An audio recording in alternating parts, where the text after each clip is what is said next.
On this video, I'm going to talk about whether you should buy the energy stocks such as Rio Tinto.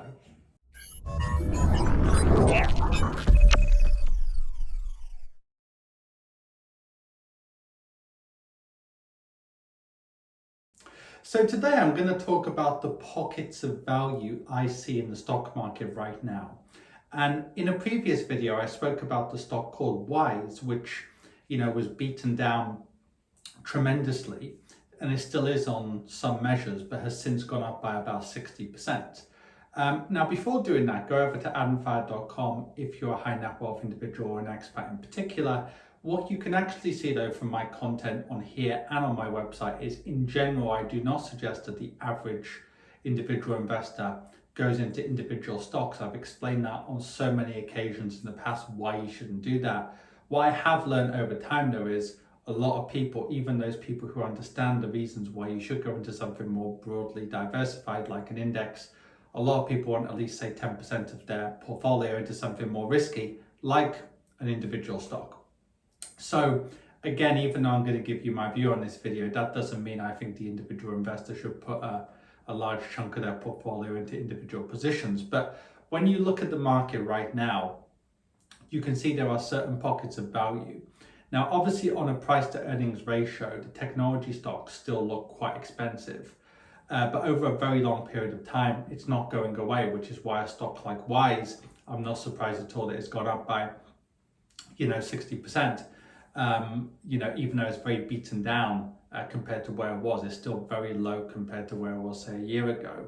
But when it comes to other sections of the market, the financial sector and especially energy are still trading at very low price to earnings ratios. Now, price to earnings ratios, including forward PE and CAPE ratios and so on, they're not everything, because let's face it, if all you needed to do is look at price to earnings ratio, all you would need to do is Google S&P 500 by price to earnings ratio and look at what the cheapest stocks are. So I'm not saying it's everything, but what's interesting is it's a very cyclical market. Obviously commodities, there's super cycles and so on.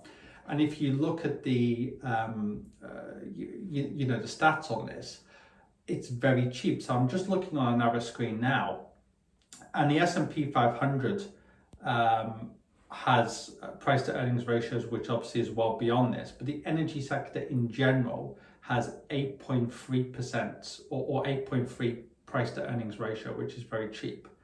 But what's interesting is integrated oil and gas is 8.4%, and oil and gas refining and marketing is 6.7%. The financials is about 12%. So if you look at the financials, but especially oil and gas and energy more generally, the price to earnings ratios are very cheap right now. And Rio Tinto, for example, is one of the best stocks on the FTSE 100 on many measures, and the Australian stock market for that matter, when it comes to price to earnings ratios, which means it's very cheap. So there's a lot of things supporting these prices. However, you always have to remember that the stock markets aren't stupid. If something looks cheap, there's a reason why it looks cheap, and that's because on some measurements, there's also more risk. So for example, obviously net zero is a risk to oil and gas. New technologies, including the possibility of nuclear fusion technology and renewables getting better, is also a risk to oil and gas. The political environment, where people are getting angry about utility bills, that's also a risk to oil and gas profits, because there might be more one-off measures taken like the UK has done, like one-off taxes on the oil and gas giants. Likewise, if the Ukraine and Russia situation gets better, that could force prices down. With a recession, that could force prices down. So the point I'm making on this video is, yes, a lot of energy companies look cheap, but there's also a lot of risk as well. So if you're looking for something which is different, which is cheap on paper, yes, an energy ETF, an S&P 500 or global energy ETF, which is tracking the global stock market in energy, would be good for you. Likewise, it's true to say that it's counter-cyclical, or it's not correlated to the wider stock market. So for example, this year, energy has actually gone up in value whilst the stock market has gone down. But by the same token, don't think it's a good idea to put the majority of your portfolio into, say, an energy stock ETF, or indeed individual energy stocks. Yes, they look cheap, the likes of Rio Tinto, but also some oil and gas names more specifically rather than mining look quite cheap, but that doesn't mean risks don't remain.